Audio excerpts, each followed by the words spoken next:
الحمد لله وكفى والصلاة والسلام على عباده الذين اصطفى خصوصا على أفضلهم وخاتم النبيين محمد الأمين وعلى آله وصحبه أجمعين وبعد فأعوذ بالله من الشيطان الرجيم بسم الله الرحمن الرحيم لكل جعلنا منكم شرعة ومنهاجا ولو شاء الله لجعلكم أمة واحدة ولكن ليبلوكم فيما آتاكم فاستبقوا الخيرات إلى الله مرجعكم جميعا فينبئكم بما كنتم فيه تختلفون صدق الله العظيم.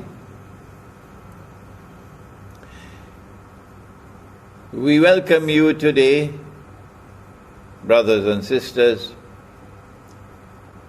from Masjid Al-Ghufran in the Tamantun Dr. Ismail district of the city of Kuala Lumpur in Malaysia, as we address you, our brothers and sisters in Egypt. We live in a very strange world today. It grows stranger and stranger every day. It's a mysterious world. Things are happening in the world that never happened before.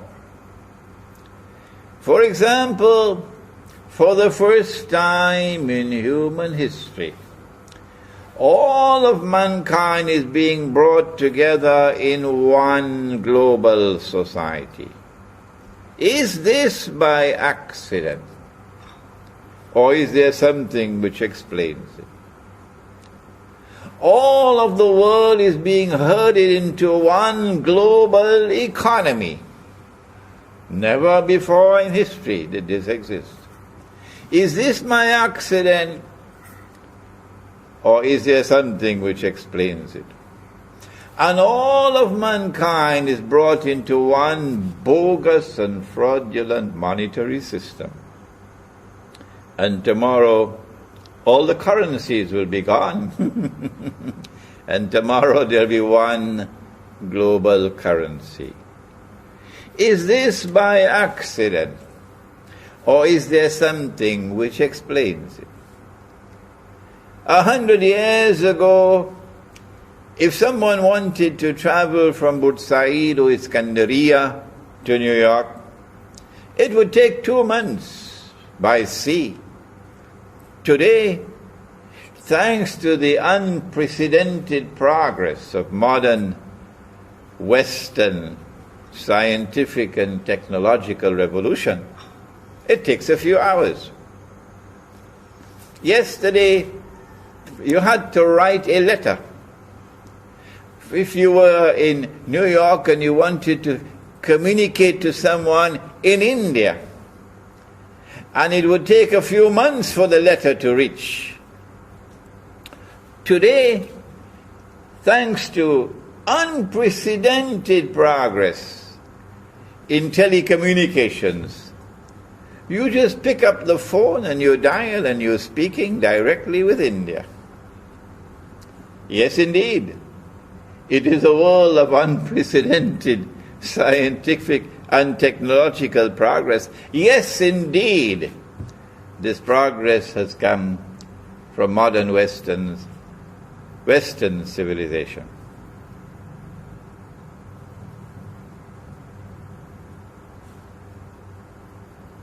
There are those who see with only one eye.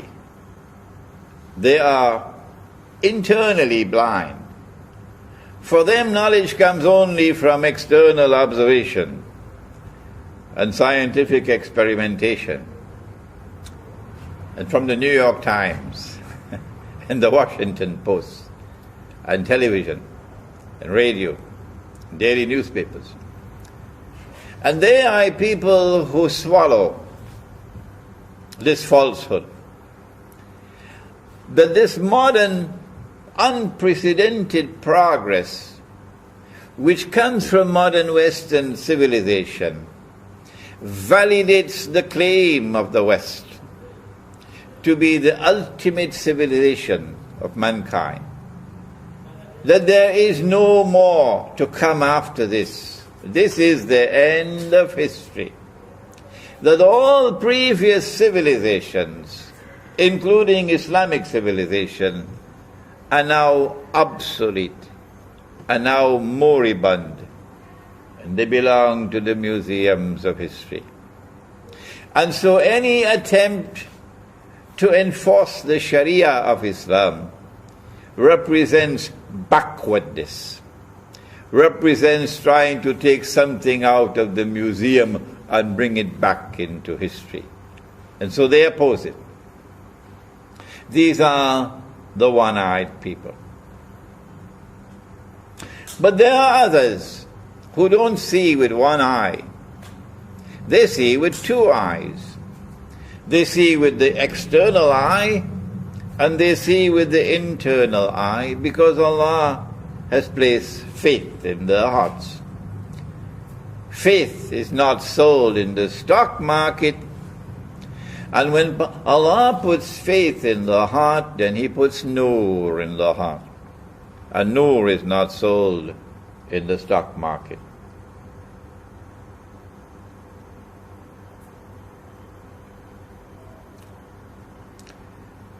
When these people look at the world today, they don't see a world of unprecedented progress. On the contrary, they see the worst of all worlds. It's never been worse than this.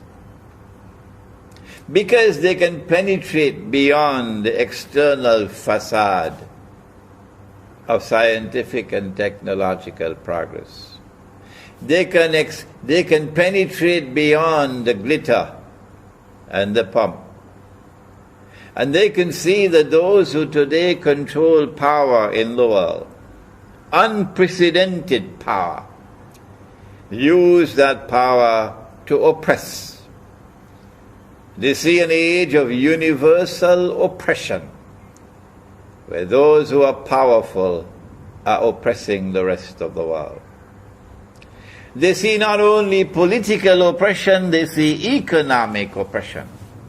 That the economy around the world is now built in such a way that the rich and the powerful can benefit from it and grow constantly richer, while the rest of the world is imprisoned in permanent poverty. That's not progress.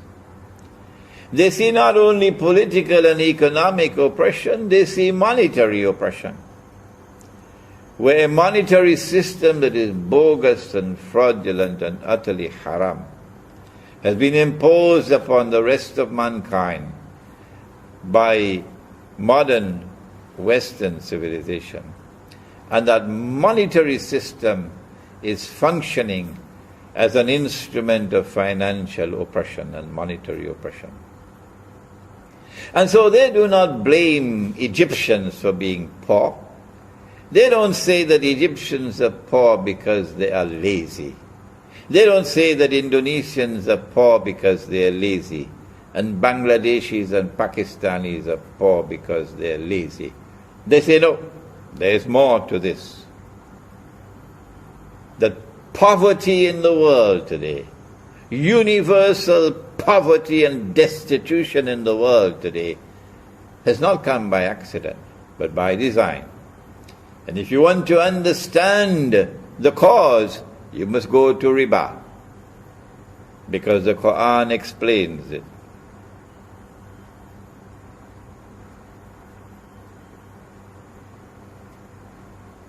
And so now let us turn to the subject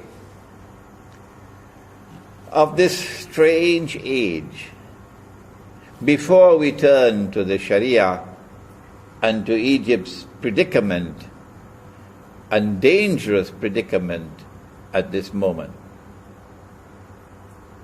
Who are those who control power in the world? And who are those who are ruling the world today? And how should we relate to them? Does Ikhwan al-Muslimun know the destination to which they are taking Egypt today? Does the Ikhwan al-Muslimun know the destination to which the world is being taken today? Do they know what is the end of history? We want to spend a few moments today explaining that before we turn to this reckless effort to enforce the Sharia and to a somewhat misguided effort to enforce the Sharia. Our language is blunt. Our language is harsh. We are forced to use this blunt and harsh language because of the dangerous moment in which Egypt is now located. And what happens in Egypt today will affect the world of Islam tomorrow. And so we have every right to comment on what is happening in Egypt today. Egypt stands on the brink of a pit of fire. And who is smiling? Only the Zionists. The Zionists are the ones who today control power in the world. And there are two kinds of Zionists. There are Zionist Jews and there are Zionist Christians. Every Egyptian knows that. And a strange and mysterious alliance has taken place between Zionist Jews and Zionist Christians. The Quran says that it has come tibyanan likulli shay. So has it explained this alliance between Zionist Jews and Zionist Christians?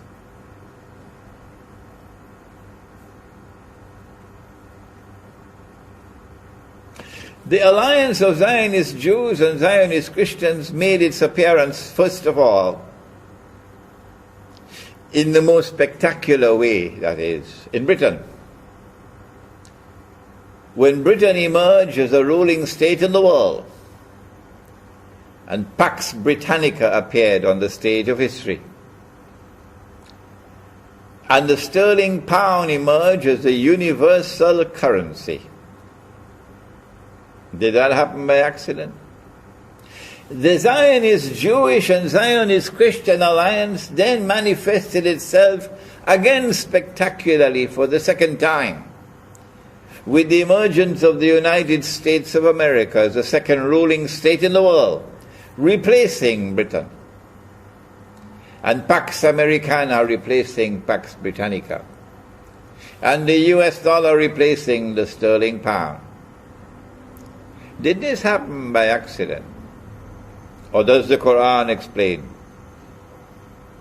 And now we are living at that moment in history, stranger than anything else that history has ever witnessed,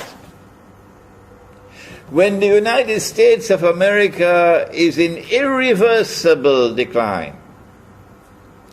Political, economic, monetary, financial, and military.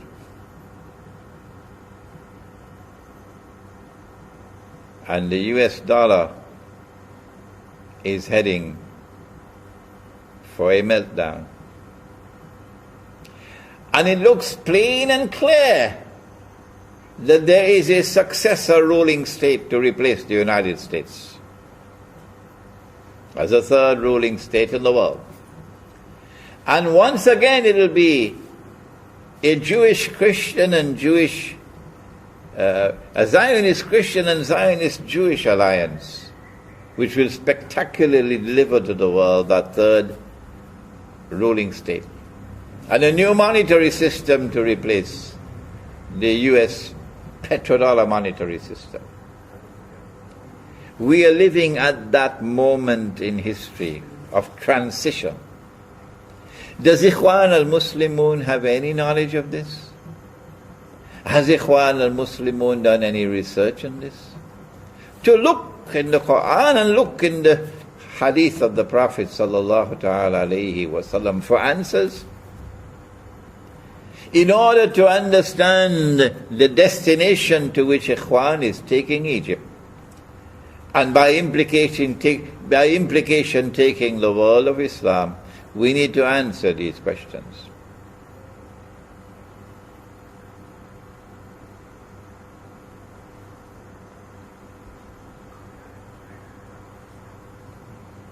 This is our answer.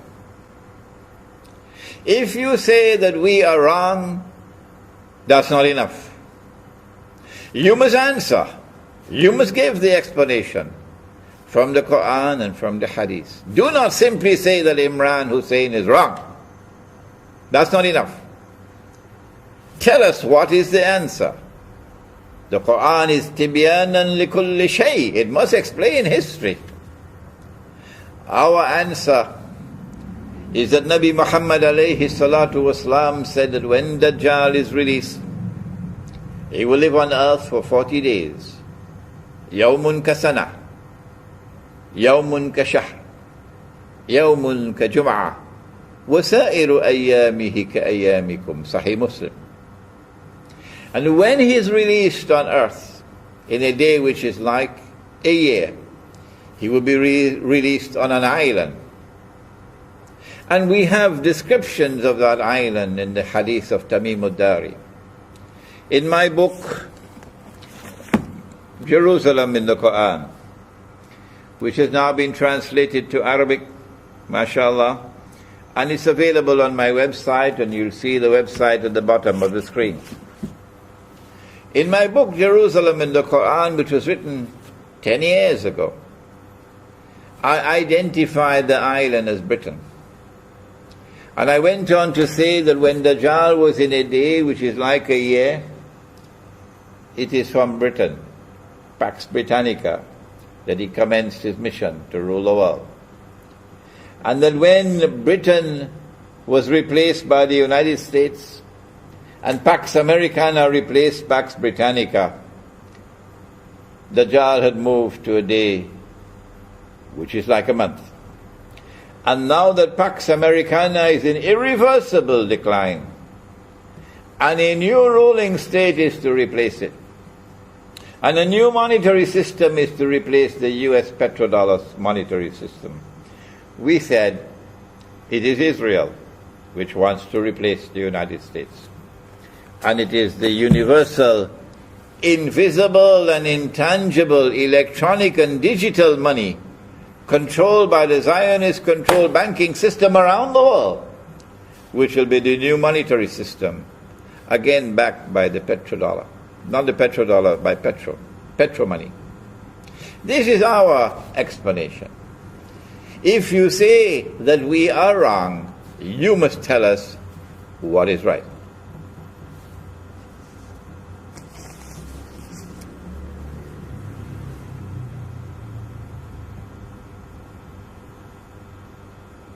The Quran has directed attention to that Zionist Christian and Zionist Jew alliance.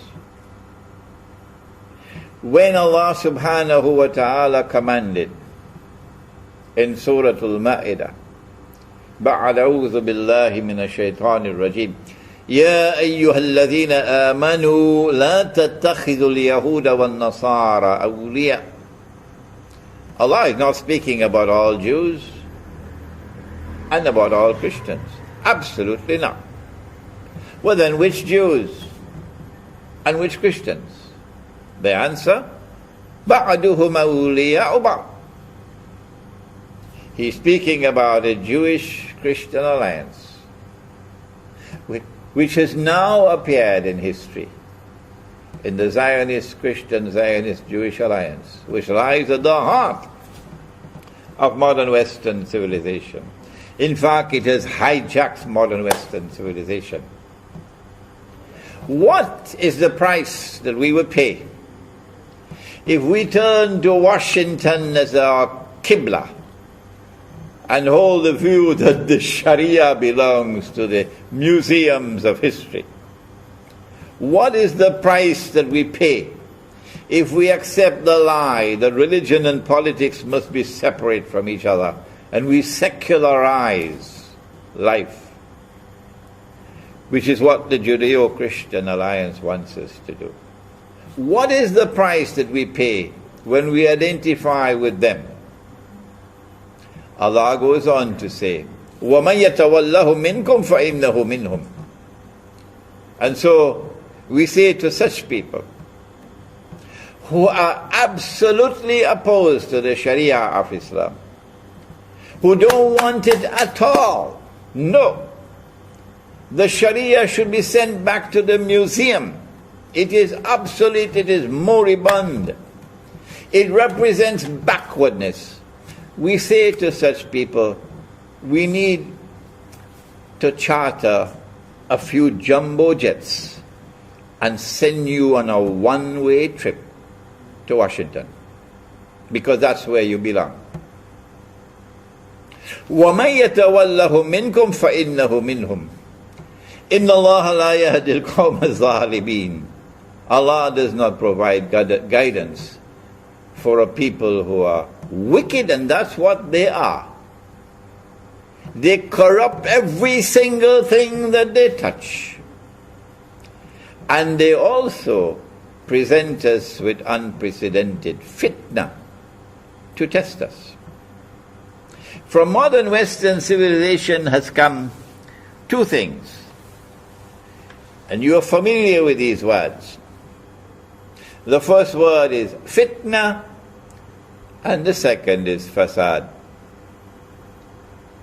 There is fasad today in the political system.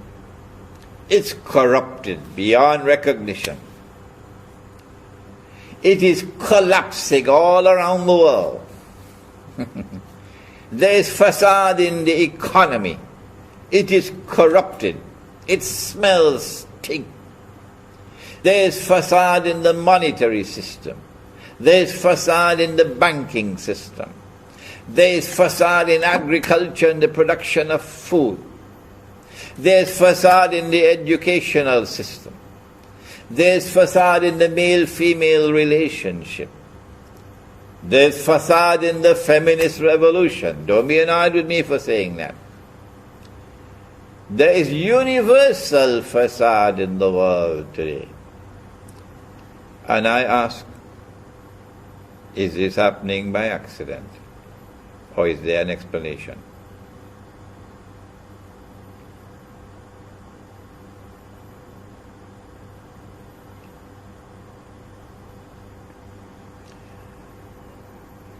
No, it's not happening by accident. Not at all. The Quran has come as tibyanan likulli shay. And the explanation is there in the Quran, inna Ya'juj wa Ma'juj mufsiduna fil ard. That's the explanation. And I've written a book on the subject, an Islamic view of Gog and Magog in the modern world. The fasad comes together with fitna. We are being tested as never before in history. And there are those of us, and many of them are in Egypt, who share with me the view. There are many of them in Egypt who share with me the view that our ulama have failed us. If Egypt is poor, miserably poor today, the primary blame is that ulama have failed us. The money that we are using is not the money that Allah gave to us. The Quran speaks about dinar. The word dinar is in the Quran. The Quran speaks about dirham. The word dirham is in the Quran in the plural. And so long as we are using dinar and dirham, and remember, tomorrow, Israel is going to be using dinar and dirham. Tomorrow. Just remember that. When Israel uses dinar and dirham, then the ulama of Islam will wake up. Is that Islam? It's coming. My guess is probably only about 20 years away from now, before Israel starts using dinar and dirham. Because every Jew knows that the money we are now using is bogus, it's fraudulent, it's haram. Every Jew knows that. The only people who don't know that are the ulama of Islam.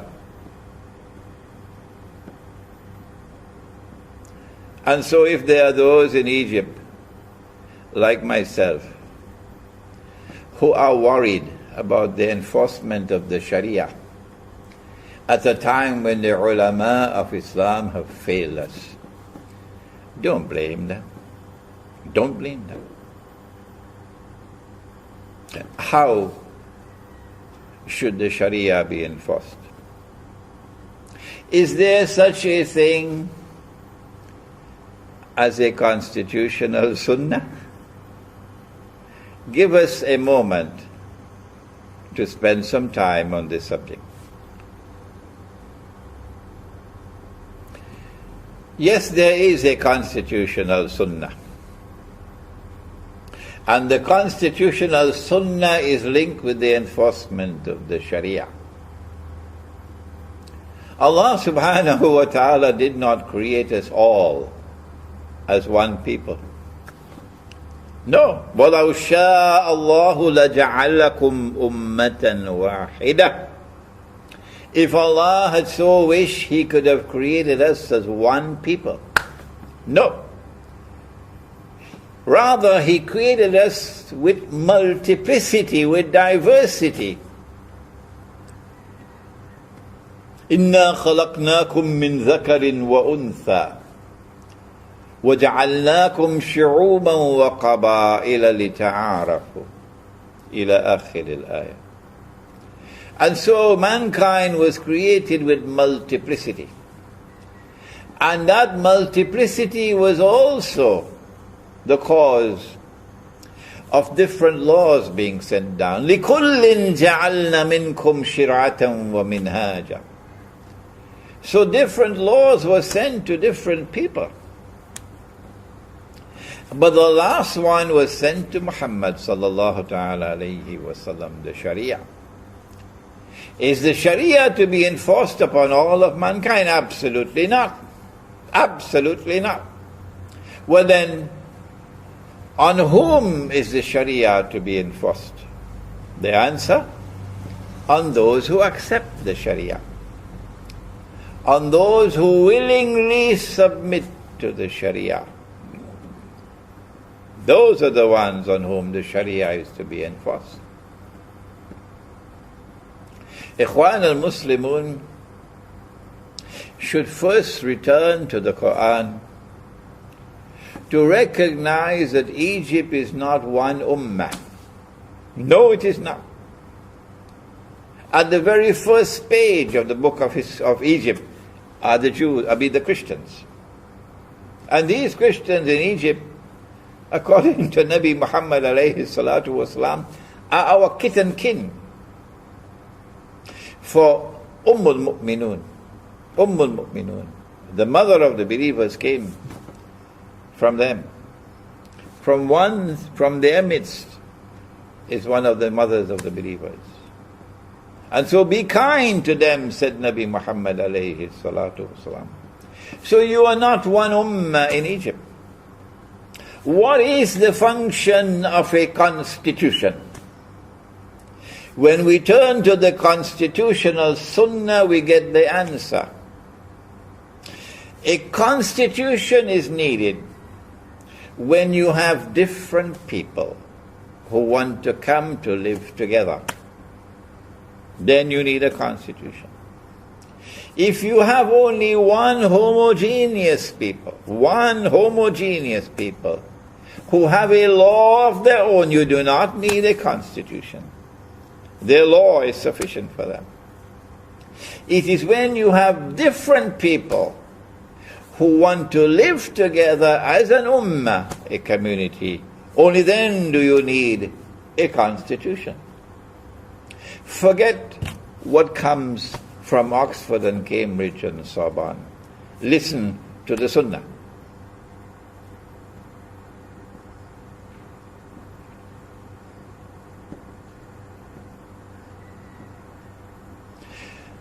Nabi Muhammad alayhi salatu wasalam recognized the diversity of the population of Medina. He recognized that there were different Jewish tribes. Some of them at war with each other. There were different pagan Arab tribes. And then there were those who had become Muslim. And then there were the Muhajirun from Mecca. And when he arrived in Medina, guess what he did? Nabi Muhammad alayhi salatu wasalam spent about 7 months in patient negotiation. Not in a constitutional conference on the stage of history with debates going on in public. That's not wise. No. He entered into private discussions with each of the different tribes, each of the different groups, and negotiated a consensus. You cannot have a constitution without consensus. Ikhwan, constitutions are not established with referendums. You do not establish a constitution with an election. What nonsense.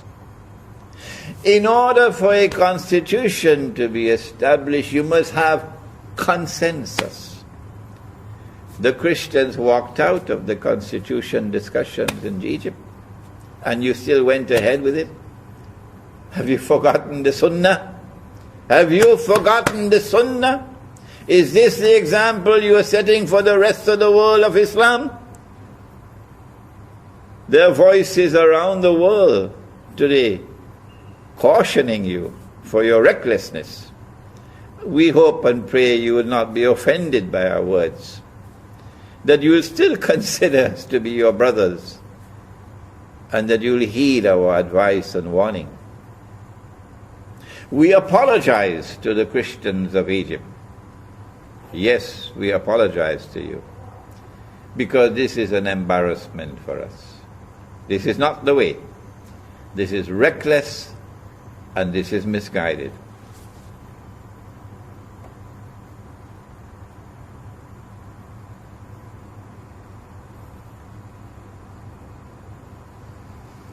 It was after 7 months of patient negotiations that Nabi Muhammad alayhi salatu wasalam finally succeeded in forging a consensus of that on which there was agreement, minimum agreement, amongst all the units of the state, people who constituted a polity, who wanted to live together. And thus came the first written constitution in the world, the Mithaq of Medina. Is it that you have forgotten that Mithaq? How it was established? Had I been an Egyptian, I would never vote in the referendum. Never. And I urge all those in Egypt who are in agreement with my views, no, we will never vote in any referendum for Sharia, because that's a departure from the wise and enlightened Sunnah of Muhammad sallallahu ta'ala alayhi wa sallam. Rather, you have to engage in patient negotiations with wisdom, something in short supply today, isn't it? With wisdom, to try to bring about a consensus, and that consensus will give you your constitution. The Zionists will never want you to succeed in that effort. One more statement on Sharia. I said that I am also one of those, like many in Egypt, who believe that the enforcement of Sharia today, given the abject failure of our ulama, can lead us to great difficulties and embarrassments. And we want to see the Sharia enforced only on those who accept the Sharia. And that the enforcement of the sheer Sharia should lead to the emergence of an enlightened ulama who will be able to respond to the fitna, the unprecedented fitna of this age, with enlightened legal thinking, something in short supply amongst those who say that bank interest is not riba. That the paper money that we're using and the plastic and electronic money that we're using is halal. And that the modern state, the modern republican state which recognizes state sovereignty to replace Allah as Al-Malik is halal. Short supply of wisdom. What we want to say about the Sharia is this. Allah subhanahu wa ta'ala has asked us to call people to the way of Allah with wisdom. Ud'u ila sabili rabbika bil hikmah wal maw'izati al hasana. Is this wisdom? Is this the way to impress upon the Egyptian people? That you are rushing through a constitution and a referendum within a short span of time? Is this wisdom? No, it's not.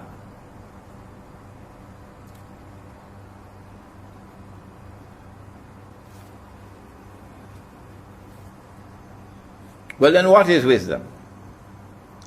Let me tell you what is wisdom. Wisdom is that you will enforce the Sharia as a parallel system of law in Egypt, alongside whatever rival systems of law there may be. But you have to demonstrate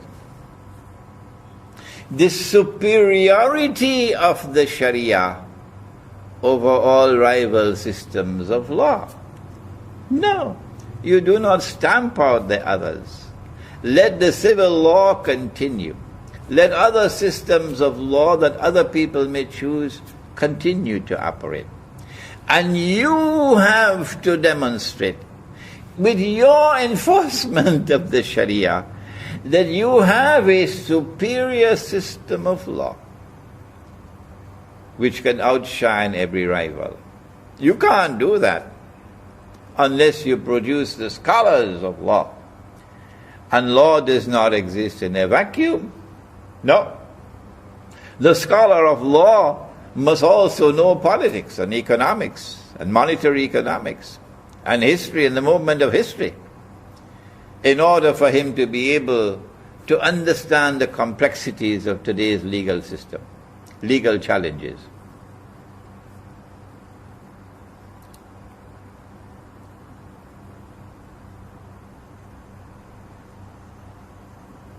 And so my word of advice is that instead of enforcing the Sharia upon a people who do not want it or who are worried about how it will be applied, do it a different way. Attract them to the Sharia by operating the Sharia in such a way that it will display its evident superiority over all rivals. One last word, ikhwan. One last word. What direction, what destination are you taking Egypt to? And what destination is the world heading to? We said that Israel is about to replace the United States as the next ruling state in the world. That's not by accident. That is Dajjal in a day which is like a week. And when a day like a week has come to the end, the malhama has already occurred. And the conquest of Constantinople has already occurred, which is after the Malhama, not the one that occurred 600 years ago. Then Dajjal is going to appear. The khuruj of Dajjal is going to take place. And he will then appear in human form. And he's going to stand up. He may come from Khorasan, but he's going to stand up in Jerusalem and declare, I am Al-Masih. But the Jews will not accept him as Al-Masih until he rules over a holy land which encompasses the biblical frontiers of the Holy Land. And you know that. Every Egyptian knows that. They changed the Torah. And they brought into the Torah that the Holy Land, Al-Ardul Muqaddasa, extends from the river of Egypt, the river Nile, to the river Euphrates. Why did they do that? Because Nabi Yusuf alayhi salam came to Egypt. And then he brought Nabi Yaqub alayhi salam and the whole of Banu Israel into Egypt. And they lived in the eastern delta between the river Nile and the Red Sea. And so they came to the conclusion that this also is a part of the Holy Land, Al-Ardul Muqaddasa. But they're wrong. They're wrong. They wrote it with their own hands. That's not the Holy Land.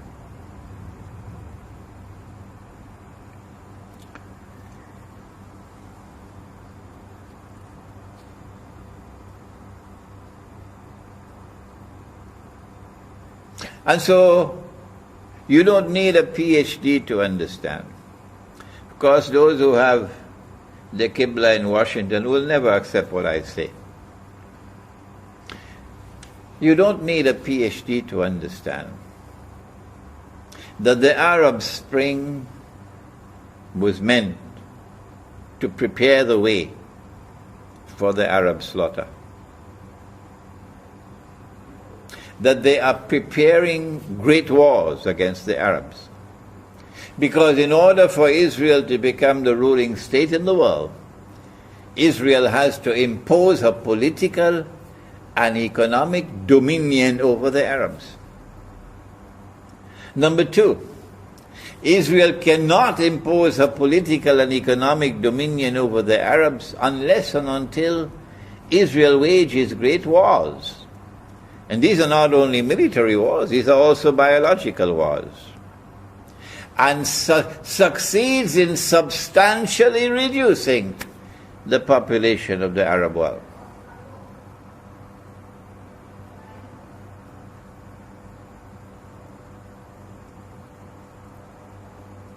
But Israel has to do something more. Israel has to expand her territory to encompass the eastern delta of Egypt. She can't do that with an aerial war or a naval war. She has to have a ground invasion. And so the plan is to attack Egypt from the east with ground troops. And when Israel attacks from the east, NATO will attack from the west, from Libya. And those fools, and that's what they deserve to be called, fools. They were fools in Libya, and they're just as foolish in Syria today. Those fools who made an alliance with NATO, NATO being the military arm of the Zionist Judeo-Christian alliance. Those fools who made an alliance with NATO to overthrow the Libyan government have now given to NATO opportunity to be present in Libya. And so NATO will attack from the west and Israel from the east. And there will be a naval blockade from the north. And you have southern Sudan also, which is an ally of Israel today, from the south. And so they'll attack Egypt from east, west, north and south, from above and even from below, because they now have the power to make earthquakes. That war on Egypt is coming. And they need a justification for war. They need a casus bellum for war. They don't want to attack Egypt and appear to be aggressors. So what do? what do they do to prepare the way for war on Egypt? Is Ikhwan aware of this?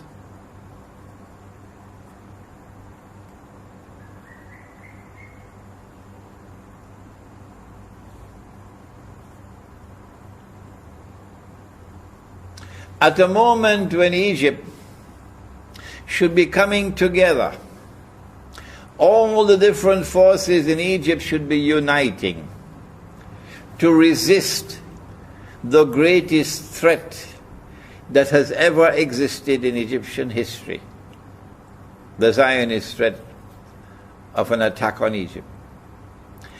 At this moment when we should be uniting our people, Ikhwan's government in Egypt has succeeded, and succeeded dramatically in dividing the people as they were never divided before. Is that wisdom? Is that the destination that you take in Egypt to? Who is smiling today with what is happening in Egypt? The answer, the Zionists are smiling. That's the answer. They want to be able to set up Egypt for the attack on Egypt. That they'll make it possible through the Arab Spring for a so-called Islamic government to come into Egypt. And then they'll help that Islamic government to take control of the military. And then they'll help that Islamic government to take control of the judiciary. So that the Islamic government is in total control of Egypt. And when the Islamic government is in total control of Egypt, and the Sharia is enforced on Egypt, and civil war comes to Egypt, they'll smile. And then they will exploit the weakness of the ulama to make the Sharia look stupid, to make the Sharia look foolish, to make the Sharia look savage and backward. And there are many ways that they can do that because of the failure of the ulama today. And then they will be able to show to the world, this is what Islam is doing in Egypt. And these people are bloodthirsty people, and they only want to cut the throat of Israel in order to be able to attack Egypt and yet not be blamed for committing aggression.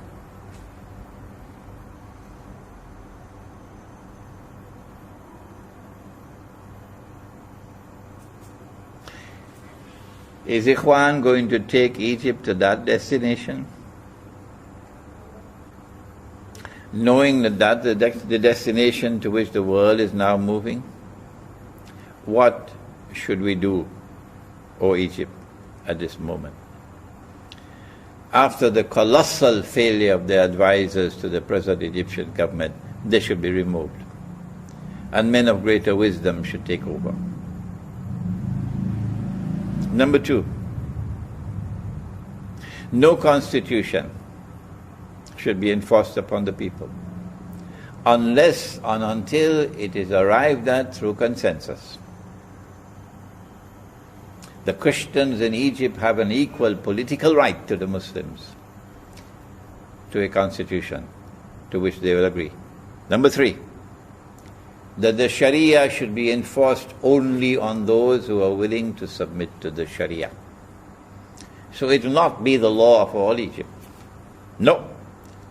The other systems of law will function alongside the Sharia. Number 4, that when the Sharia is enforced, we should not so enforce the Sharia that we look like fools.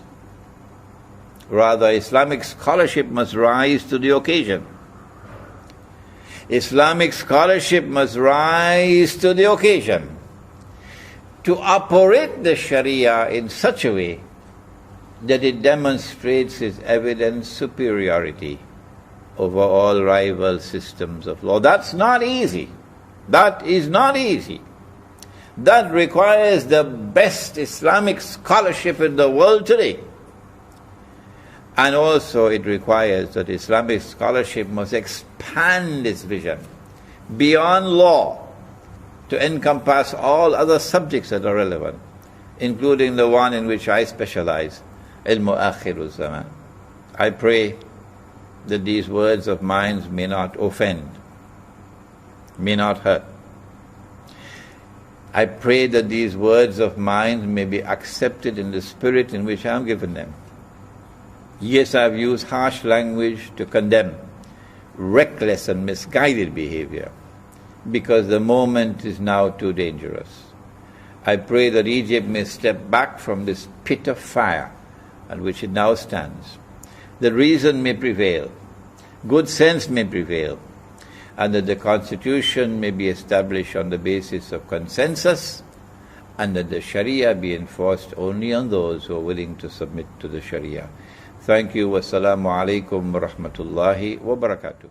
إلهي لست للفردوس أعلى ولا أقوى على نار الجحيم الله فهب لي التوبة واغفر ذنوبي فإنك غافر الذنب